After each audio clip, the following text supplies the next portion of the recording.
After going offline in the U.S. for several hours in response to a federal ban, TikTok began restoring service to the social media site on Sunday.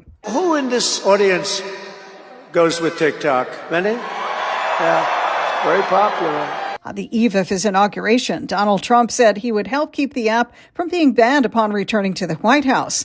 In a post to X, TikTok officials wrote they're ready to work with Trump on a long-term solution that keeps TikTok in the country, adding in part, quote, "We thank President Trump for providing the necessary clarity and assurance to our service providers that they will face no penalties providing TikTok to over 170 million Americans." We have to save it a lot of jobs. President Joe Biden signed a law requiring TikTok's Chinese-based parent company ByteDance to sell the app to a U.S. company by January 19th or have it disappear.